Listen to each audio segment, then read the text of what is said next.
May-ari ng lumubog na MT Princess Empress kasamang ilang tauhan ng Philippine Coast Guard at Marina pinakakasuhan ng Department of Justice. Para malinawan lang po natin na Senator Amy, ito po, nakabilog yung pangalan niya na pumirma po siya sa BICAM report. Sada po, tiningnan niya to. Pagkwestiyon ng mga senador sa AKA program, ipinagtataka ng mga kongresista. Pondo sa programa, pirmado umano ni Senator Amy Marcos. Papel lang, temporary, kasi April pa daw ma-release yung sa plastic card. Definitely this month, yeah. As to when exactly, well, ayoko naman i-rush ang DOTR, but everybody is working of great urgency para maayusan natin yan. Mga nagre-renew ng lisensya dismayado dahil papel pa rin na driver's license ang nakukuha. Supply ng plastic cards nasa 100,000 na lang ayon sa LTO. Happy birthday sa pinakamamahal nating centenarian, JPE. Ilang senador dumalo sa pagdiriwang ng ika-100 birthday ni Juan Ponce Enriquez sa Malacanang. Ilang memes ni JPE kinagiliwan sa social media. At kumpanyang hindi umano nagpapasweldo ng tama sa ilang palero at driver dumepensa sa akusasyon.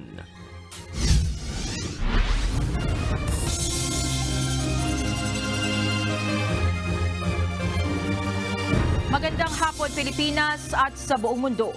Una sa ating mga balita. Ipinagtataka ng mga kongresista ang pagkwestiyon ng mga senador sa ayuda para sa kapos ang kita o AKA program sa ilalim ng Department of Social Welfare and Development o DSWD. Ayon kay House Senior Deputy Speaker Aurelio Dong Gonzales, kabilang pa si Senator Amy Marcos sa pumirma sa probisyon kaugnay ng programa sa pambansang budget para sa taong 2024. Ito ang balita ni Rosalie Coz live. Rosalie, magkano ba ang nakalaang pondo para sa AKAP na nakasaad sa 2024 national budget?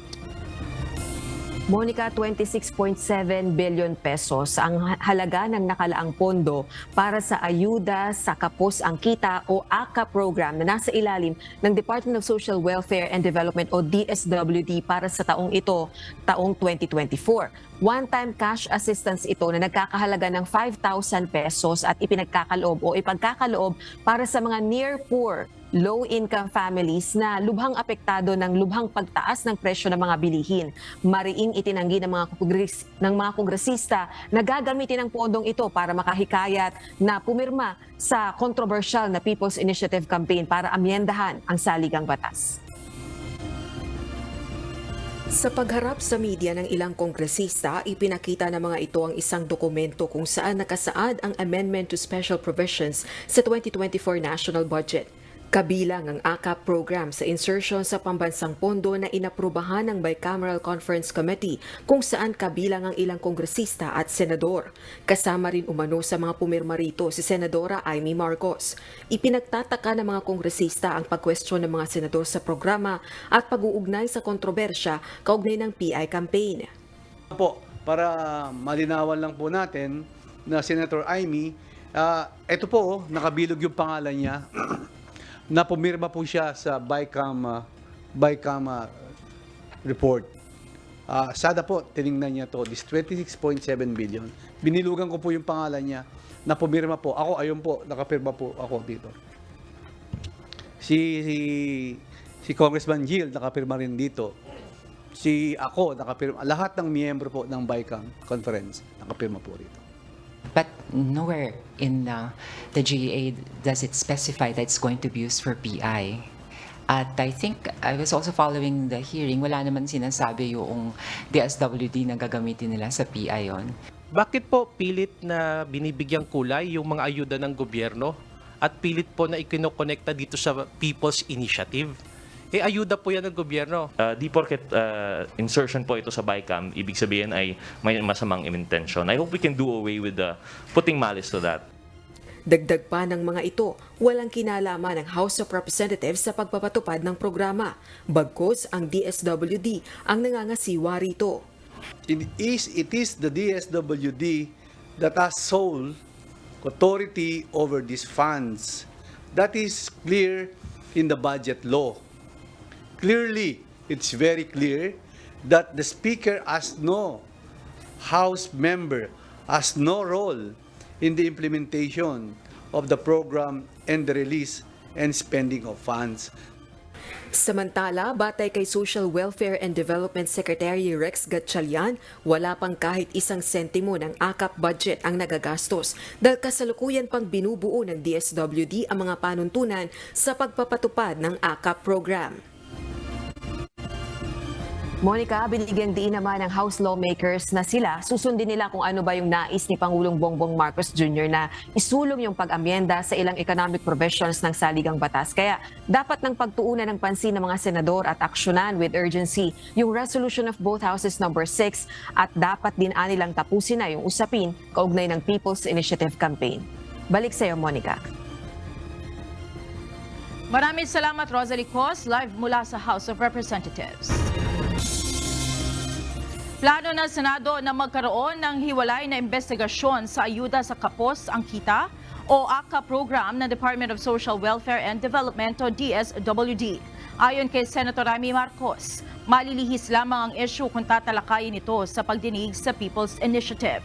Mahalaga rin anyang mapag-usapan ang issue at makapagbigay linaw din si DSWD Secretary Rex Gatchalian.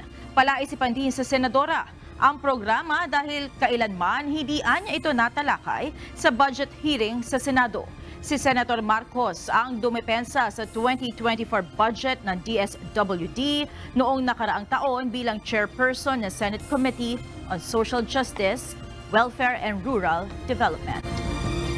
Ikukonsulta ko rin yung aking mga kasamahan kasi gusto ko rin malaman ano yung nangyari. Pero mukhang malabo talaga kasi mismo yung DSWD hindi alam ang nangyari. Tapos miski ang DBM hindi alam kung paano sila magre-release samantalang walang IRR na maayos. Tinanggal na sa serbisyo ng pamunuan ng National Capital Region Police Office o NCRPO ang 10 pulis sa sangkot sa illegal na raid sa isang condominium sa Parañaque noong Setyembre. Ang naturang kondo ay tinitirhan ng mga Chinese na nagtatrabaho sa Philippine Offshore Gaming Operations o POGO. Ito ang balita ni Leia Ilagan. No, basta meron kang ginawa na mali and then kailangan na i-prove natin, imbestigahan natin, and then parusahan. Okay? So, siyempre, 95% nga, di ba, are doing it right. So, my advice to everyone is do it right so that will never go wrong. Sa videong ito, kita ang pagpasok ng mga tauhan ng Southern Police District Operations Unit sa isang kondominium sa Parañaque noong September 16, 2023. Bitbit ng mga pulis ang search warrant kaugnay sa pag-iingat umano ng iligal na baril na mga nakatira sa kondominium na pawang mga Chinese nationals. Sa isang bahagi naman ng video, kitang tinakpan pa ng isang operatiba ang bundle ng mga pera sa lamesa. Ayon kay NCRPO Director, Police Major General Jose Melencio Nartates Jr., nabalot ng anomalya ang naturang operasyon. Kaya naman, sinampahan nila ng patong-patong na kasong administratibo ang 36 na mga pulis. Kabilang sa naturang mga kaso ay ang robbery dahil sa pagkuha ng mga ito ng halagang 27 million pesos sa vault, Rolex watch at iba pang personal belongings ng mga Chinese.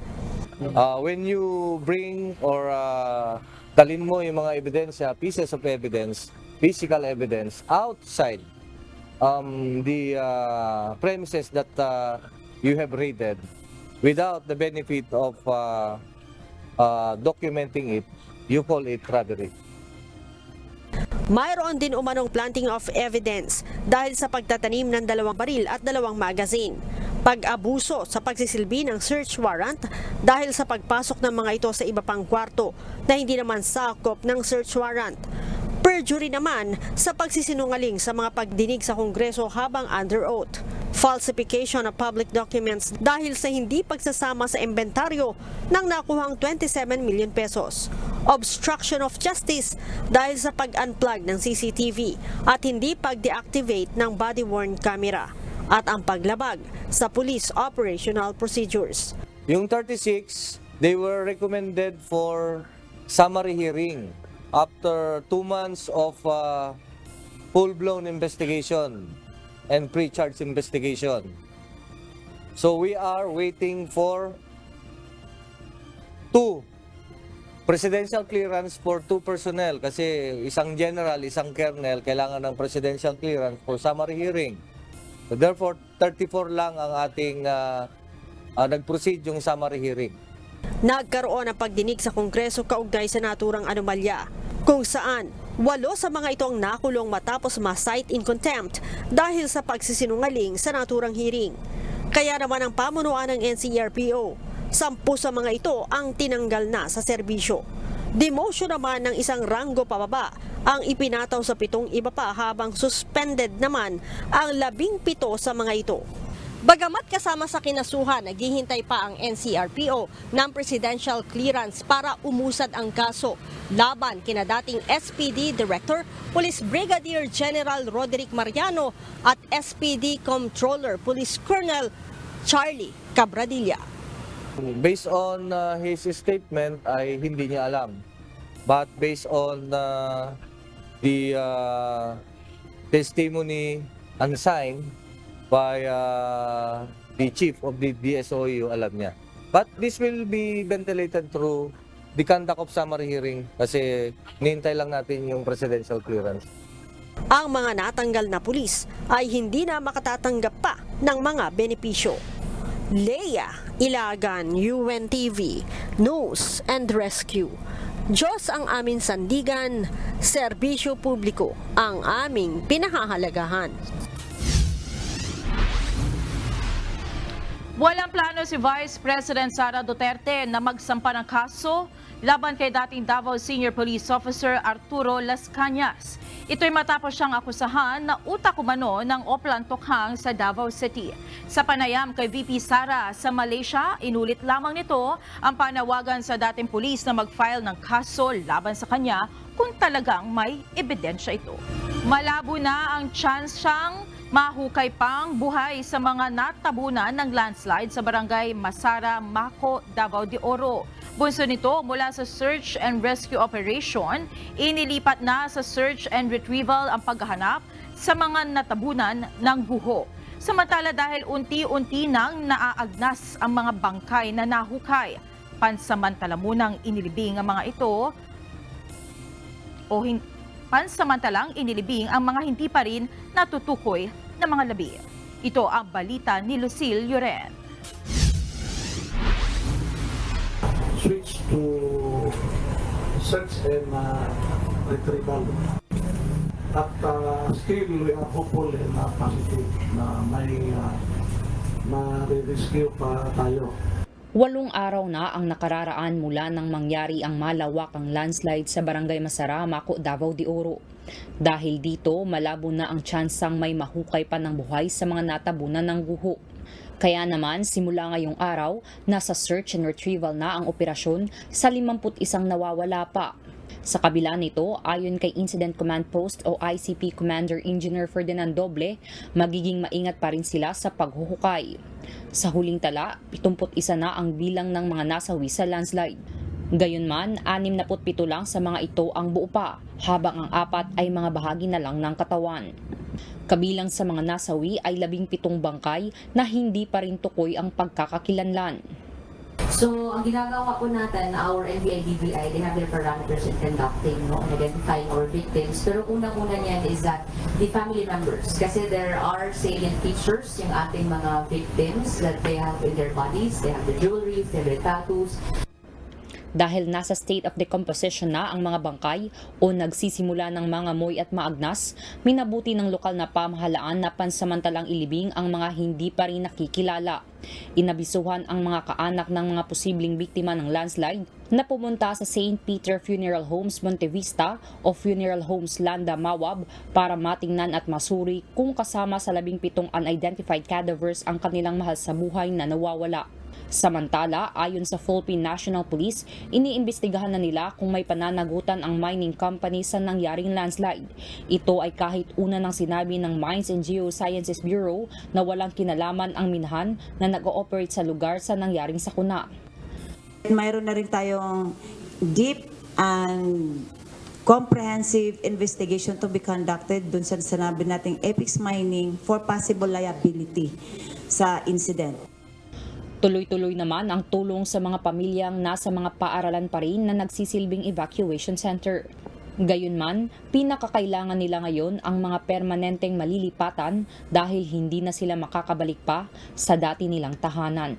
Lucilio Ren, UNTV News and Rescue.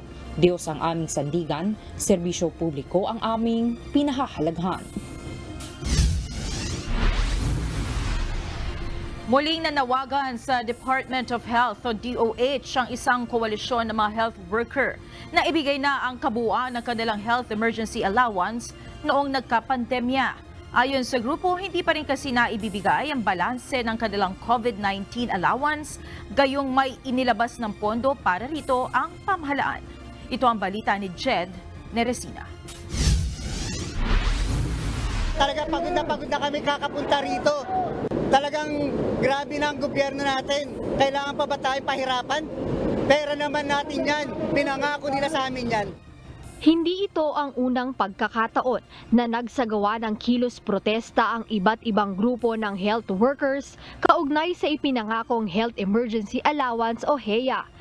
Ayon sa presidente ng Alliance of Filipino Workers na si Rene Capito, pagod na rin sila dahil pahirapan na makuha ang pera na dapat naman talagang maibigay sa kanila.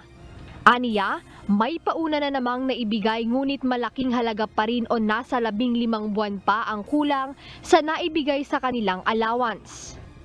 Binigay naman nila pero kulang pa. Ang inihiling na lang namin, mayroon pa kami 15 months na hindi nila binibigay. Kulang-kulang ho 170,000 per tao po. Kasama rin sa kilos protesta si April Banal na isang emergency registration associate sa Manila Medical Center na nag-aantay rin ng ipinangakong HEA. Aniya, ilang taon na nila itong pinananawagan, lalo't may budget na naman nang nakalaan para rito. Kaya malaking tanong pa rin sa kanila, bakit hindi pa ito maibigay? Mula sa mga pribadong hospital kami na patuloy na 4 na taon nang nanghihingi ng pagtugon sa mga pinangako nilang health emergency allowance na sinabi naman ng ating gobyerno na meron ng pondo pero hanggang ngayon hindi pa namin natatanggap ito. Hiling ni April at ng iba pang health workers ay sana makuha na nila ang perang ipinangako na kapalit ng lahat ng hirap at sakripisyo nila noong panahon ng pandemya. Konting lambot naman po ng puso. Ibigay na yung para sa mga tao na naghirap at nagbigay sakripisyo nung panahon ng pandemya na tinawag yung bayani. Huwag niyo po kami ituring na basura. Hindi nila sila titigil sa panawagan hanggang hindi nila nakukuha ang HEA na kanilang dapat matanggap. Kung sakaling wala pa ring hakbang o tugon ng Department of Health tungkol sa issue, ay nagbabalak na magpigil trabaho ang mga health worker ayon kay Rene. Di na kami, muna isang araw kami hindi papasok para mapakita naman sa kanila kung ano yung kalakasan ng health worker. Isa rin sa panawagan ng mga health worker ay ang dagdag sahod at benepisyo para sa kanila. Ayon kay Robert Mendoza, National President ng Alliance of Health Workers, kailangan itaas sa 33,000 pesos ang sahod dahil kulang na rin ito sa taas ng presyo ng mga bilihin sa ngayon. Alam natin na hindi nakakayanin ng mga health workers yung 13,000. Tumaas sa pangunahing bilihin, tumaas ang inflation rate at wala na pong natitira doon sa mga sahod ng ating mga health workers. Dapat rin niyang maitigil ang kontraktualisasyon at magkaroon ng security of tenure ang lahat ng health workers. Hiling ng mga nagkilos protesta na maiayos ang benepisyong nararapat para sa kanila. Itigil na rin muna sana ang charter change at mas bigyang pansin ang mga problema sa bansa gaya nito. Wala pang tugon ng Department of Health hinggil sa issue ng nabinbing emergency allowance ng mga health workers noong nagkapandemya. Jed Neresina, UNTV News and Rescue. Diyos ang aming sandigan, serbisyo publiko ang aming pinahahalagahan. Target ng pamahalaan ng Pilipinas na maiparehistro ang nasa kalahating milyong mga Pilipino sa Sabah, Malaysia. Kaugnay nito, nakikipag-ugnayan na ang Department of Foreign Affairs sa Philippine Embassy sa Malaysia upang maisakatuparan ang plano. Gayunman, patid ng DFA na maaaring abutin pa ng ilang taon ang hakbang na ito dahil na rin sa kakulangan ng government offices sa lugar. Bunsod pa rin ito ng matagal ng issue sa agawan ng teritoryo ng Pilipinas at Malaysia sa Sabah. Base sa datos ng DFA, mayroong nasa 770,000 na mga Pilipino sa Sabah, kabilang na ang mahigit sa 500,000 mga undocumented.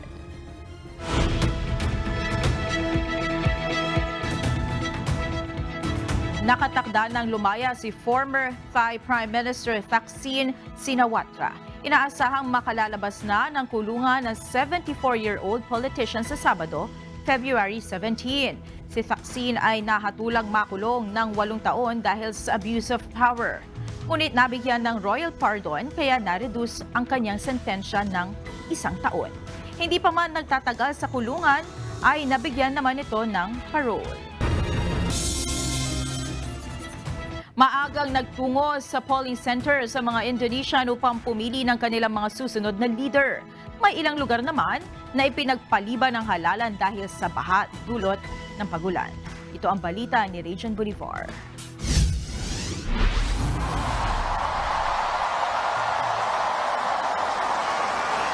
Mahigit 200 milyong botante sa Indonesia ang inaasahang makikibahagi sa halalan ngayong araw upang pumili ng kahalili ni President Joko Widodo.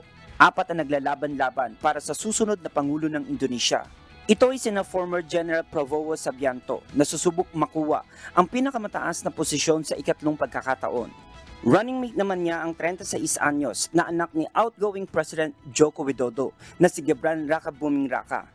Kasama rin sa mga kandidato ang former Education Minister at Jakarta Governor na si Anies Baswedan at dating Central Java Governor Ganjar Pranowo.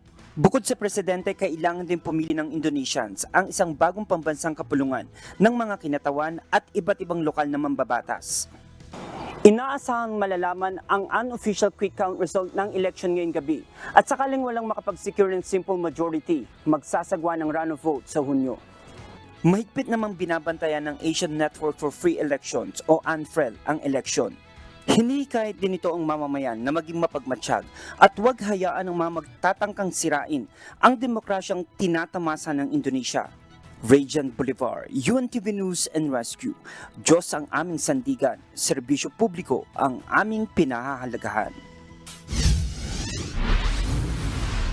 Bumoto ang US House of Representatives upang ma-impeach si Homeland Security Secretary Alejandro Mayorkas. Si Mayorkas ang unang cabinet member na naharap sa impeachment sa nakalipas na 150 taon. Sinisisi siya ng maraming Republican sa pagdagsa ng migrants sa US-Mexico border. Nakatakda ng iakyat sa Senado ang usapin. Tinuligsa naman ng White House ang naging hakbang ng Republicans US Congress. The impeachment of Mayorkas, let's not forget, Mayorkas played a big role in trying to get, when the border security conversation was happening, and there was a deal that came out of the Senate, a bipartisan negotiation deal. Secretary Marcos was very much involved in that, and we wanted to see meaningful change. Bine-beripika na ng Department of Education ang impormasyong nahak umano ang isa sa regional offices nito at nakompromiso ang data ng mga estudyante at guro. Sa mensaheng ipinadala ni DepEd spokesperson Undersecretary Michael Poa, sinabi nito na ipinag-utos na nila ang pagsasagawa ng diagnostics upang mabatid kung totoo ang sinasabing hacking incident. Hindi na nabanggit ang lokasyon ng concerned regional office. Nakikipag-ugnayan na rin ang kagawaran sa Department of Information and Communications Technology o DICT kaugnay ang bagay na ito. Kinilala ni Pangulong Ferdinand Marcos Jr. ang mga individual at grupo na nag-ambag ng mga programa o inisyatibo na nagsilbing inspirasyon at nagpaangat sa buhay ng mga Pilipino. maging ang mga taong kumilos sa panahon ng COVID-19 pandemic ay pinarangalan din ni Pangulong Marcos. Ito ang balita ni Nel Maribuhok. Be assured that this government continues to support every initiative to further strengthen our research and development environment, to enhance the country's quality of education, and to preserve our culture and our heritage. Tiniyak ni Pangulong Ferdinand Marcos Jr. ang suporta ng gobyerno sa mga programang makapagpapalakas sa research, makapagpapaganda sa kalidad ng edukasyon at mapanatili ang kultura ng mga Pilipino. Ito ang kabilang sa binanggit ng Pangulo sa seremonya ng paggagawad ng Presidential Medal of Merit at parangal sa Outstanding Government Workers ng taong 2023. Ayon kay Pangulong Marcos, napatunayan ng mga empleyado ng gobyerno na ito ang pagpapakita ng mataas na antas ng paglilingkod bayan sa gitna ng mga panganib at tukso. Kinilala rin ni PBBM ang mga individual at grupo na tumulong noong panahon ng COVID-19 pandemic, kabilang na ang contact tracing team ng Baguio City. We recognize the accomplishments of the lead contact tracing team from the city government of Baguio. Major Benji Magalong is here to join us for these festivities. They have introduced an effective and efficient contact tracing system. Muli ring inihayag ng Pangulo ang suporta sa mga programang makatutulong sa kapakanan ng civil servants. Kabilang naman ang mambabatok ng Buskalan na si Apo Wang Od sa nabigyan ng Presidential Medal of Merit. Her contributions to the preservation of Philippine traditional arts and practices cannot be overstated. We are honoring Apo Wangod for works that have made her and the country famous. Nel Maribuhok, UNTV News and Rescue, Diyos ang aming sandigan, serbisyo publiko ang aming pinahalagahan. Dismayado ang mga nagre-renew ng driver's license dahil hanggang sa ngayon ay papel pa rin na lisensya ang kanilang nakukuha. Ayon sa Land Transportation Office o LTO, mayroon na lamang nasa higit 100,000 supply ng kanilang plastic cards. Sinisikap na ng ahensya na maaprubahan ngayong Pebrero ang planong pagkuha ng supply ng plastic cards sa printing offices na hawak ng gobyerno. Ito ang balita ni JP Nunez. Papel lang, temporary, kasi April pa daw ma-release yung sa plastic card. Sabi sir, balik na lang daw po kami sa April. April po kasi nakalagay sa releasing dito sir. Bali, update na lang po daw namin yun o kaya follow up. Dahil daw? Dahil daw, dun pa lang daw masusuplayan yung plastic card natin para sa lisensya. Sa Central Licensing Office ng Land Transportation Office sa Quezon City, papel pa rin na driver's license ang nakukuha ng mga nagre-renew ng lisensya. Ayon sa LTO, sa ngayon kasi, nasa higit 100,000 na lang ang supply ng kanilang plastic cards at hindi na ito aabot sa buong buwan ng Pebrero. Para sa ilang mga nagre-renew, malaking abala ito dahil imbes na isang beses lang silang magproseso ng driver's license, ay kakailanganin pa nilang bumalik sa LTO pagsapit ng Abril kung magkakaroon na ng supply ng plastic cards. Ang card na ngayon, hindi ka na babalik sa April, di ba? Medyo nadismaya kasi pag nabasa ito, parang wala ka na ng lisensya. Di ba? Kasi babalik ka pa ulit dito para i-follow up. Paano kung marami ng pila, tatagal na naman. Iba pa rin nila ang driver's license card dahil mas madaling dalhin at hindi kaagad nasisira katulad ng papel. The best yung card kasi pwede mong ilagay sa wallet yun, no? Kaya kasi maliit lang. Ito malaki, papalaminate mo malaki, di ba? Mahirap dalhin. Siyempre, hindi mo may bulsa to eh. Imagine mo na lang, ganito, wala yung ID mo. Anong gagawin mo? Ganito ka, babiyahe ka, no? Ano feeling ng ganito, tol, di ba? Isipin nyo nga, yung gobyerno natin no? Babiyahe ka, ganito ka, ID, no? Tapos pag sinita ka, uy, yung laki ng ID mo, hindi sarado to, lisensya to eh. Ayon kay LTO Chief Assistant Secretary Vigor Mendoza, isusumite na nila ngayong hapon ang karagdagang dokumento para sa panukalang agency-to-agency procurement ng supply ng plastic cards. Batay sa kanilang proposal, nais nilang makakuha sana ng supply ng plastic cards mula sa National Printing Office o iba pang printing agency na hawak ng gobyerno. Definitely this month, yeah. As to when exactly, well, ayoko naman i-rush ang DOTR, but everybody is working of great urgency para maayusan natin yan. Ayon sa LTO, wala pa ring desisyon sa ngayon ang korte sa injunction order sa supply ng plastic cards mula sa bidding, kaya't hindi pa rin tiyak kung kailan ito magagamit. Pero nananatili pa rin ang target ng LTO na maging stable ang supply ng plastic cards pagsapit ng Abril ngayong taon. JP Nunez, UNTV, News and Rescue. Diyos ang aming sandigan, serbisyo publiko ang aming pinahahalagahan.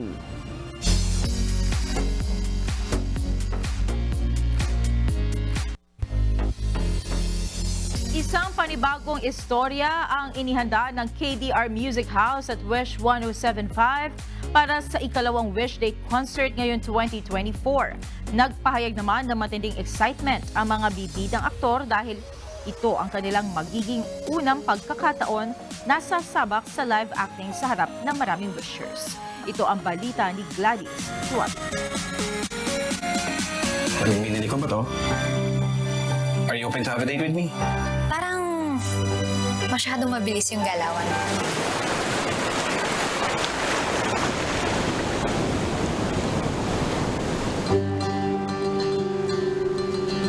Sabi nga nila, ang buhay ay parang alon ng dagat.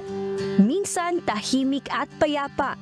At may pagkakataong hahampasin ka ng alon ng problema. Ngayong Biyernes, isang panibagong storya ang aantig sa ating mga puso sa Wish Day Tides. Iikot ang kwento nito sa pagharap sa mga hamon ng buhay at kung papaanong nagtitiis at nananaig ang pag-ibig. At upang bigyang buhay ang mga karakter sa storya, muling matutunghayan ang pag-arte ni Junjun Quintana at Mary Joy Apostol. At ang kaabang-abang ay ang pagsabak nila sa live acting sa unang pagkakataon.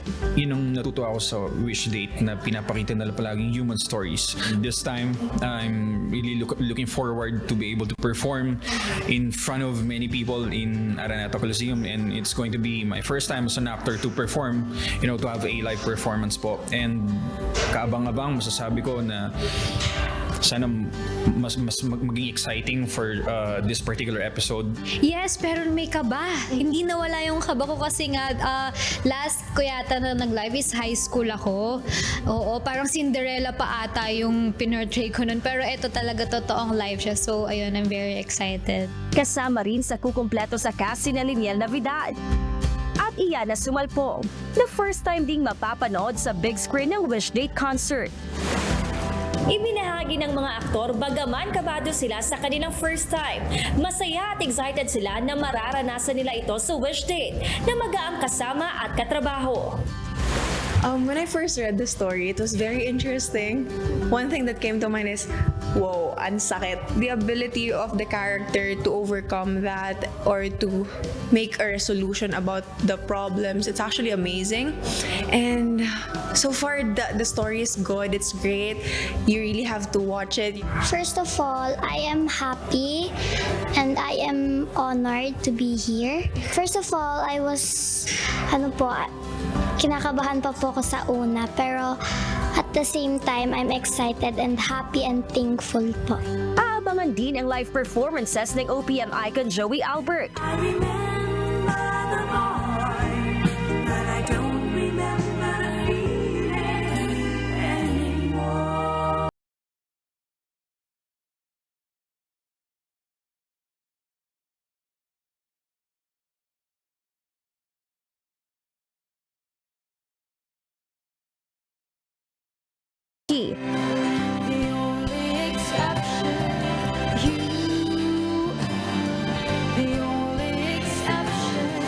At 2023 P-Pop Indie Artist of the Year, SI.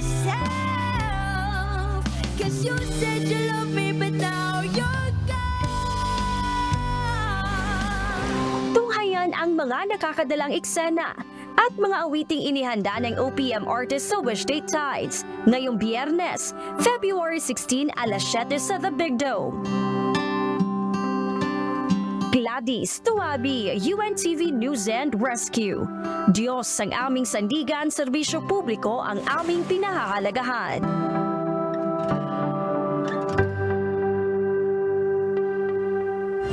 Isa ang naitalang nasawi habang mahigit 50 ang sugatan sa pagbagsak ng balkonahe o ikalawang palapag ng simbahan sa San Jose del Monte, Bulacan. Ayon sa mga otoridad, may kalumaan na ikalawang palapag na gawa sa kahoy at posibleng hindi nito kinaya ang bigat sa dami ng mga nagsisimba. Ito ang balita ni Nestor Torres. Ang namatay isa, ang nasugatan 52. Cardiac arrest Ang nakalagay ng cardiac arrest due to lung trauma. Umabot na sa 52 ang sugatan sa pagbagsak ng ikalawang palapag ng St. Peter Parish Church sa barangay Tungkong Mangga sa siyudad ng San Jose del Monte, Bulacan, kaninang umaga. Isa naman sa mga nasugatan na 80 anyos ang nasawi matapos itong atakihin sa puso. Alas 7:30 nang mangyari ang insidente. Habang nagsasagawa ng pagpapahid ng abo, ay bigla na lang bumagsak ang ikalawang palapag ng nasabing simbahan. Ayon kay Police Lieutenant Colonel Edilmar Albiar, ang Chief of Police ng San Jose del Monte PNP, yari sa kahoy ang balkonahe at marupok na rin dahilan kaya ito bumagsak. Ito sa right portion ng balcony ng simbahan, yung made of wooden material, bumigay po yun. So may mga po nabagsakan, nagsisimba din po, nahulog. Karamihan sa mga nasugatan ay dinala sa Tala Hospital sa Caloocan, Qualimed, Grace Med Hospital at kasalukuyang nagpapagaling. Samantala, patuloy pa rin ang ginagawang investigasyon pero isa sa nakikitang dahilan ng pagbagsak nito ay dahil sa kalubaan at tagal na materyales na kahoy. Nestor Torres, UNTV News and Rescue. Diyos ang aming sandigan, serbisyo publiko ang aming pinahahalagahan. Inirekomenda na ng Department of Justice o DOJ na sampahan ng mga kasong kriminal ang mga individual na may pananagutan sa paglubog ng MT Princess Empress Oriental Mindoro noong nakaraang February 28, 2023 na nagdulot ng malawakang oil spill. Kabilang narito ang may-ari ng oil tanker na RDC Rail Marines Services Incorporated, 19 na tauhan ng Philippine Coast Guard o PCG at 2 Maritime Industry Authority o Marina personnel. Kabilang sa mga kaso na pinasasampa ng DOJ ay multiple counts ng falsification of public documents by private individual, multiple use of falsified documents, at multiple counts of falsification of public or official documents. Ayon sa DOJ, napatunayan ng panel of prosecutors na ang may-ari ng MT Princess Empress ay nagsumite ng mga peking dokumento kasama ang construction certificate at affidavit of ownership. Ikinatuwa naman ni Paula Oriental Mindoro Mayor Jennifer Cruz ang desisyon ng DOJ na kasuhan ang mga may pananagutan sa oil spill. Bilang alkalde ng isa sa mga bayang pinaka-naapektuhan ng oil spill, naniniwala si Mayor Cruz na dapat managot ang may-ari ng barko dahil sa epekto ng oil spill sa kabuhayan ng kanyang nasasakupan. Umaasa rin siya na magbabayad ng danyos ang may-ari ng barko dahil hindi anya biro ang bilyong-pisong halaga na nawala sa ekonomiya ng bayan ng Pola. Ayon kay Philippine Coast Guard o PCG spokesperson, Rear Admiral Armand Balilo, hihintayin muna nila ang opisyal na kopya ng mga dokumento bago sila magbigay ng pahayag. Makikipagtulungan naman sa DOJ ang Maritime Industry Authority o Marina hinggil sa isasampang mga kaso. Ipinagdiriwang ngayon ni Chief Presidential Legal Counsel Juan Ponce Enrile ang kanyang ika-100 taong kaarawan. Ilang personalidad ang nagpaabot ng kanilang pagbati, maging ang ilang netizens na idinaan sa memes ang pagbati sa social media. Ito ang balita ni Harleen Delgado. Happy birthday sa pinakamamahal nating centenarian, JPE. Age is just a number. Ito ang pinatunayan ni Juan Ponce Enrile na nagdiriwang ngayon ng kanyang ika-100 taong kaarawan. Madalas maging tampulan ng biro ang edad ni JPE. Siya na kasi ang may tuturing na pinakamatandang government official ngayon. At kahit 100 taon na ang edad, matalas at malino pa rin ang memorya nito. At ngayong araw, binigyan siya ng espesyal na birthday celebration ng mga kapwa mamabatas at kasama sa gabinete. Ilang senador ang dumalo sa selebrasyon ni JPE sa Malacanang kasama si Pangulong Ferdinand Marcos Jr., First Lady Liza Liza Marcos at dating First Lady Imelda Marcos. As smart as you, as clever as you, at 100 years old, and as active as you are at 100 years old, continuing to provide service to your country, continuing to give good advice, continuing to guide the way that the Philippines can go. Ilang dating senador din ang bumati kay Enrile, gaya ni dating Senador Panfilo Ping Lacson na kinilala ang karanasan ni JPE sa politika at tinawag na pinakamatandang public official sa buong mundo at malamang anya sa buong universe. Sa kanyang ilang dekada sa politika, ilang posisyon na ang hinawakan ni JPE mula sa pagiging assemblyman ng Cagayan, Defense Minister, Justice Secretary, Kongresista at Senate President. Naging kontrobersyal din si Enrile dahil sa naging papel nito sa kasaysayan gaya noong martial law at EDSA People Power. Ipinanganak si Enrile noong February 14, 1924 sa Gonzaga, Cagayan. Kasing edad na niya ang ilang bagay sa mundo gaya ng ready-to-use Band-Aid, iodized salt at popsicles. Pero ang nakakagulat sa lahat ay mas matanda pa siya sa telebisyon na naimbento noong 1925 at penicillin noong 1928. Tuwing sumasapit ang birthday ni JPE, lagi na lang naglalabasan ang mga memes niya. Sino ba naman ang hindi maaaliw sa video na ito kasama ang mga dinosaur mascots? Biro kasi ng netizens, panahon pa ng dinosaurs ay buhay na si JPE. Patok din ang mga umano'y quotable quotes nito na gawa ng netizens. Gaya nito na sinabing naalala pa raw ni Enrile noong tinagani Lapu-Lapu si Ferdinand Magellan. Habang ito naman, hindi daw naniniwala si JPE sa kasabihang life is too short. Pati nung dumating si General Douglas MacArthur, nandun daw si JPE at humirit pa ng pasalubong. Dahil 100 years old na si Enrile, makakatanggap na rin siya ng 100,000 pesos na cash gift alinsunod sa Centenarians Act of 2016.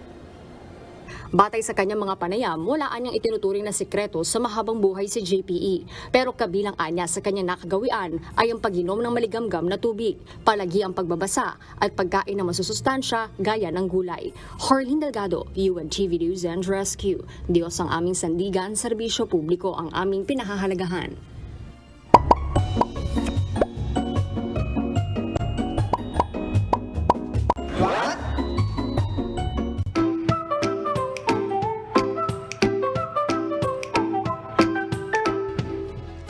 Dagdag kaalaman po. Naniniwala ba kayo sa love at first sight? Tao ba yan? Alam niyo po, ang konsepto ng love at first sight ay isang romantic idea at madalas po na napag-uusapan sa mga kwento, pelikula at maging sa mga kanta. Kahit maraming tao nagsasabi na naranasan na nila ito, ayon po sa mga expert, wala pong ebidensya na nagpapatunay na ito ay isang pangkahalatang nararanasan po pag-ibig ang pag-uusapan. Ang pagmamahal po ay kadalasang may kaugnayan sa masalimuot na damdamin, ugnayan at pagkakaroon ng mas malalim na pangunawa sa isa't isa. Karaniwan, ito ay nangangailangan ng oras upang mabuo at maging matibay. Sa simula, maaaring maranasan ng mga tao ang matinding atraksyon o pagkahumaling sa isa't isa. Ngunit hindi ito laging nangangahulugan na true love. Yun. Ang totoong pagmamahal ay madalas po na dumarating kasabay ng pagsasama at pagkakakilala ng mas maigi sa isa't isa. Sa kabuuan, ang paniniwala sa love at first sight ay depende po sa personal na karanasan at pananaw ng bawat isa. May mga taong naniniwala rito habang may iba naman na nakakakita ng pagmamahal bilang isang proseso na dumadaan sa paglipas ng panahon at pagkakakilala. Love at first sight man yan o hindi, ang mahalaga po, nagmahal tayo. Ay, sana po may natutuhan kayo at lagi tatandaan, mapalad ang tao na nakakasumpo ng karunungan at ang tao na nagtatamo ng kaunawaan.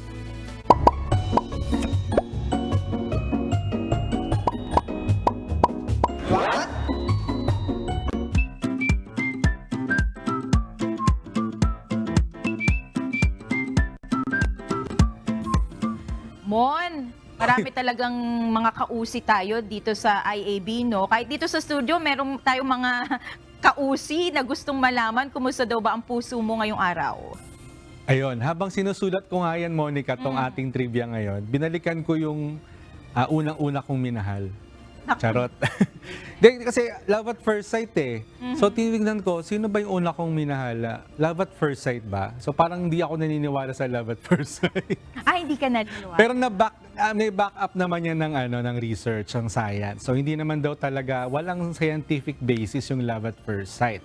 Nasasabi lang daw natin na love at first sight kasi pag na-inlove daw tayo sa unang pagkakataon, nagkakaroon tayo ng reaction sa loob ng ating mga katawan. Yung mga chemicals na nare-release ng ating katawan, yung mga hormones, yun ang nagpaparamdam sa atin na parang napak-special yung taong yun. At alam ba, Monica, pag ang isang tao pala mahal mo, kahit minsan pati mga negatibo nilang mga ugali, mga pangit nilang mga ginagawa, minsan nagiging positive daw yan dahil sa pagmamahal natin.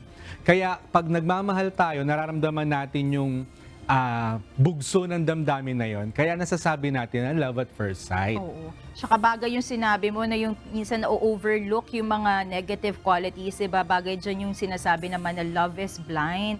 Totoo. Minsan hindi na natin nakikita yung negative part ng ating partner kasi nga na-overwhelm tayo ng ating nararamdaman. Pero mo, napaisip lang ako doon sa sinabi mo kasi di ba yung love at first sight, for romantic kind of love lang ba yan? Kasi minsan naririnig ko rin yan kung wale sa mga pets, di ba? Yung pag naghahanap sila ng pets, tapos may nakita silang certain kind of pet, sinasabi nila na, ay kaya to yung nakita ko kasi na love at first sight ako sa kanya pagkita ko. So siguro, baka in a sense, pwede rin siyang parang ganon, attraction, but not romantically. Tama ka doon, Monica. Kasi ang pag-ibig naman talaga is yung talagang nananatili. Kasi yung romantic love, narinig ko kay Kuya Daniel, yung romantic love kasi lumilipas yun eh. Kaya nga di ba ang sabi, pag kayo mag-asawa, dapat hindi lang romantic love. Dapat bilang mag-asawa, bilang magkasintahan, meron kayong love na hindi lumilipas. Kasi nga yung romantic love, nawawala yun eh. Di ba pag matatanda na, minsan hindi na daw, parang wala ng ganito, ganyan, nawawala. Pero kasi ang tinutukoy nilang nawawala is yung romantic love nga. Pero kung taglay natin yung love na tumatagal forever, kahit matanda na kayo, kahit hindi na sexy si Mrs., kahit kung minsan si Mr. hindi na nakakaligo dahil sa katandaan, mahal nyo pa rin ang isa't isa. So hindi lang romantic love yung pinag-uusapan, pwede rin sa pets, sa friends, sa family. Kaya yung mga single dyan, huwag kayong malulungkot kasi ang totoong pag-ibig, hindi lang naman sa jowa o sa asawa. Kung ikaw ay single pa rin na matanda na or talagang nag-decide ka na wala kang asawa, huwag kang malungkot dahil ang pagmamahal naman ay nakikita doon sa mga karelasyon natin sa pang-araw-araw na buhay at hindi yun naka-close o naka-box doon sa mga jowa lang or mga asawa. So pwedeng family and friends. Pagdating talaga sa usaping pag-ibig mo, napakarami mong baon. Kaya nga, ibigyan nyo na ako ng sariling show about pagpapayo. Pag-ibig. Pero ang galing mong umiwas hindi mo nasagot yung tanong ko. Kumusta yung puso mo? Di ba, ibulong mo na lang sa akin yan mamaya mo. Magaling kang umiwas sa tanong na yan. Maraming salamat sa trivia mong ngayong araw, Monokson. Salamat. Samantala, narito na po ang ating mga naging kausi ngayong araw ng Miyerkules. Tayo po ay mag-shoutout kina Jerry Amboa Ola, Emma Bitamor Cruz, Irene Aboy, Odi Linde, Antonio De Leon, at Agemo Nam. Maraming salamat po sa inyong pagtutok. At mga kasambahay, kung may mga istorya po kayo nais balikan sa Ito Ang Balita, pwede nyo po muli itong mapanood sa aming mga official social media account. Magtungo lamang po sa UNTV News and Rescue YouTube channel at i-click ang subscribe button. Gayon din sa aming Facebook at TikTok accounts. Mapapanood nyo rin po rito ang iba pang news programs ng UNTV, pati na ang iba pang video ng nag-iisang public service channel. Kaya subscribe, like, and share. Narito naman ang salita ng Diyos na ating sandigan mula sa aklat ng unang Juan, Kapitulo 4, versikulo 9, na nagsasabi, dito nahayag ang pag-ibig ng Diyos sa atin, sapagkat sinugo ng Diyos ang kanyang bugtong na anak sa sanglibutan upang tayo'y mabuhay sa pamamagitan niya.